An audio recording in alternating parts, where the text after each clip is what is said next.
John 15 from verse 1 to 11, but the main message will be from the first verses. John 15 from verse 1.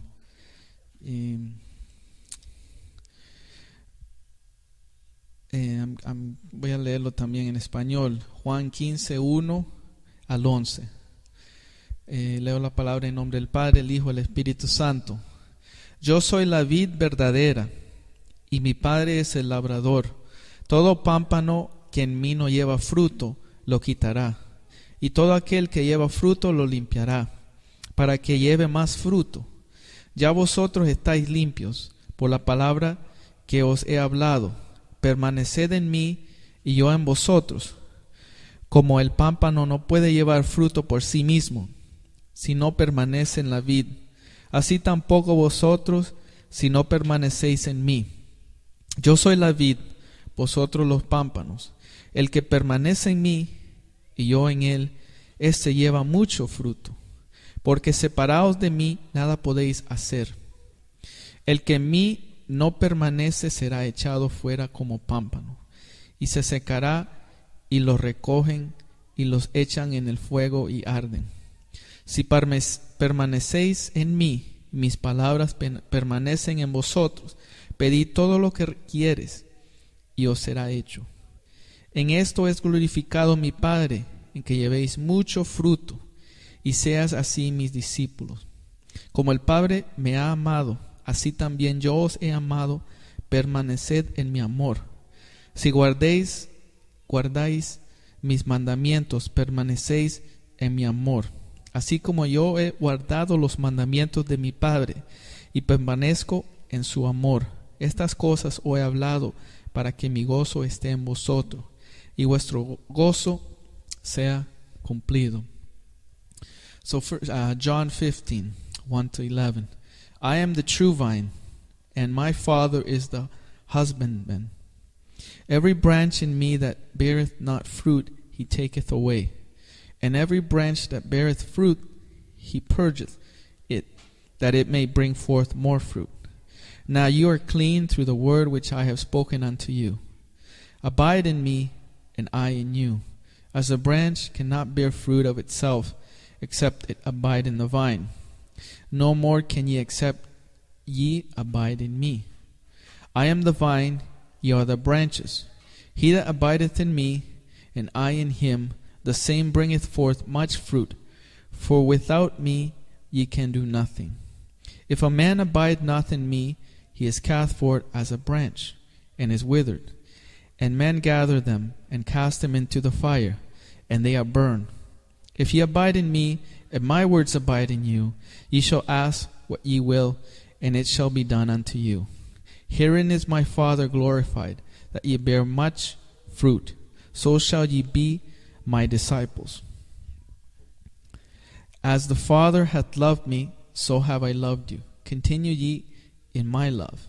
If ye keep my commandments, ye shall abide in my love, even as I have kept my Father's commandments and abide in his love. These things have I spoken unto you, that my joy might remain in you, and that your joy might be full. Y si le podemos poner un título a este mensaje, es Esperando la cosecha verdadera. And if we have like a title to this message, is Waiting on the True Harvest.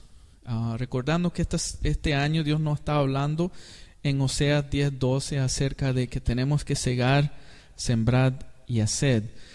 Just remember, God is telling us in Hosea 10:12 this year especially, we have to plant, we have to harvest, and we have to do. And so, en medio de la planta, de la sembrar y la cosecha, está el tiempo de espera. Y aquí es donde está esta parte que habla Jesús acerca de permanecer. Y esto, para el cristiano, cuando esa semilla cae en la tierra, o sea, cuando nacemos de nuevo, morimos al yo y estamos esperando que lleguen los frutos, tenemos que mantenernos persistente, disciplinado y consistente. So, when that seed falls and when we're born again, like a Christian, before we start growing in terms of the fruits, during that time, that wait, we have to be persistent. We have to be consistent, and we have to be disciplined.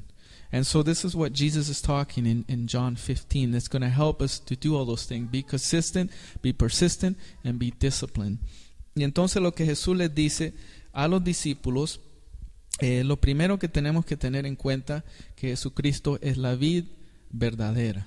So the first thing to start everything is we have to be sure that Jesus is the true vine. So we have to we know the true vine, because there's many Jesuses, and Paul talks about that there's different gospel, different Jesus. So we have to be sure who we're following. Y entonces, sabiendo eso, también sabemos que nosotros somos pámpanos y tenemos que estar conectados al mismo Jesús, y de ahí es donde va a venir los frutos. So knowing that Jesus is the true vine, we have to know that we're connected. We're a branch. So we're not the vine, we're the branch, and that's how we're going to give fruit. We have to be connected to the vine. And so there's a process that Jesus wants us to follow. Entonces, en este tiempo de espera, hay en ese tiempo algo bien importante. En el versículo 3 está hablando, estáis limpios por la palabra que os he hablado. So verse 3 talks about something very important. Before that fruit comes, there has to be cleanliness. It talks about clean through the word, which I have spoken unto you. Now, it's a spoken word because Paul talks about faith comes by hearing, and hearing the word of God. And so in Ephesians it talks about also that through the word it cleans us like water. So that's when we read the word of God and we apply it. It's a cleansing and helping us to be clean. Y entonces la palabra de Dios nos limpia, como dice en Efesios 6, y eso nos va a ayudar a tener fruto. Entonces otra cosa que habla acerca de esto, muy importante, es permanecer. Permanecer significa que nosotros no nos vamos a desviar, que no vamos a soltar las manos de Dios, que vamos a estar pendientes de lo que cuando Él nos habla, cuando nos ordena hacer algo. So to be in terms of to abide, so that make sure that the branch is connected to the vine, we have to be sure that we're hearing God through His word and His commandments. And because the moment we start disobeying or not hearing or be distracted, it starts to the branch starts to disconnect from the vine. And so that's really what the word of God does. It helps us to connect. Entonces está la limpieza, está también acerca de los frutos. Todos podemos hacer buenos frutos, pero hay a veces sin la ayuda de Dios, como estábamos hablando en la escuela dominical o en el estudio, podemos hacer cosas buenas motivados por envidia, orgullo, celos, etcétera, etcétera, tantas cosas malas. Los frutos que Dios quiere que hagamos solo vienen cuando estamos conectados con Jesús y son supernatural. So really, like we were talking earlier in the Sunday school, or the study, that fruits that God wants, we can do all kinds of fruits in the flesh. Sometimes the problem with that, they're motivated sometimes with envy, with jealousy, greed, but really God knows the heart. And so we're really looking for good fruits that come through His Holy Spirit. Entonces eso tiene que ver amor, compasión, misericordia. So that has to do with love, compassion, mercy. And so eso de consecuencia de no permanecer en Jesús, cuando tenemos que viendo esto de la espera, también está lo negativo, porque en la Biblia siempre nos da lo bueno y lo malo, o sea, si desobedecemos. So at the same time, like throughout the whole Bible, God tells us what is good, but there's also, if we do bad, there's the consequences. And here's no different, because it talks about the consequences of not abiding in Him. En el versículo 6 dice, el que en mí no permanece será echado fuera como pámpano. So verse 6, it talks about the consequences of not abiding in God. It says, if a man abided not in me, he is cast forth as a branch. Entonces, ¿qué pasa cuando un pámpano es echado fuera de la vid? Obviamente viene el proceso, dice, se seca. Y lo recogen y lo echan en el fuego y arden. So ahí es algo terrible, pero son consecuencias. Y es después de tanta misericordia de Dios y compasión de Dios. So it talks about after that, what happens when a branch is taken off the vine. It starts to wither. And in the terms it talks about, it says also there in verse 6, the men gather them and cast them into the fire, and they are burnt. So there is a hell, there is consequences to disobedience and constantly sinning. But that's through after so much mercy of God, because God doesn't want no man to perish. And that's why God died on the cross for our sins. Entonces es hasta después. Entonces Dios dice, ok, ¿quieres hacer esto? Como lo que estamos viendo hoy cuando leemos las noticias o escuchamos la televisión, está cumpliéndose lo Romano 1. Porque dice ahí, ok, Dios los entregó a los deseos, las perversiones y todas cosas. So we're seeing Romans 1 lived out. And this is the consequences of not abiding in God. God says, okay, you want to do it on your own, to your own desires and your own things. And you read Romans 1, and there's a whole list of things, perversions and things that go contrary to the nature. But that all happens when we not abide in Him. We start to wither, and we start to do our own thing. Entonces están ahí las consecuencias. La otra cosa que podemos preguntar, ¿qué es permanecer? We can ask ourselves, what does it really mean to abide in God? And Jesucristo ahí mismo en el versículo 7 lo responde. Interesting enough, in verse 7, which is God's number, it answers that question. What does abide mean? Entonces, sigamos en versículo 7. Dice, si permanecéis en mí y mis palabras permanecen en vosotros, pedid todo lo que queréis y os será hecho. Ahora es bien profundo esto, no es una cosa como magia, pero es más profundo. Verse 7 it says, if ye abide in me, and my words abide in you, ye shall ask what ye will, and it shall be done unto you. So it's a small verse, but it's very deep. And it's not like a magic spell or something. It goes really deep to just that verse, because when we remember in Psalms 119:11, it talks about thy word have I hid in my heart so I cannot sin. It's really when we put the word of God inside. And Jesus, even when Jesus faced the devil, he said, it is written.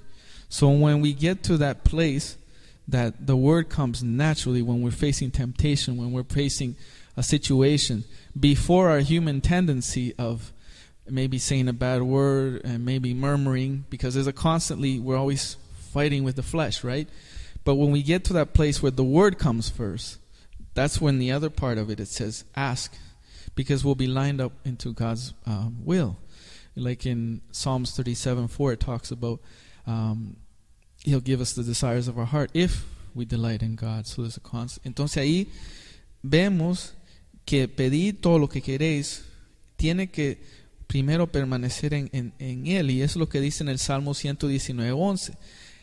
En mi corazón he guardado tus dichos para no pecar contra ti. So cuando nosotros lo primero que viene a la palabra de Dios, cuando enfrentamos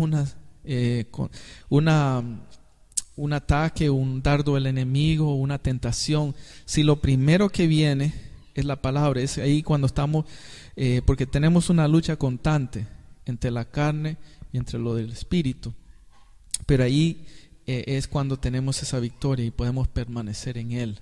Y entonces, versículo 8 habla acerca de glorificar a Dios.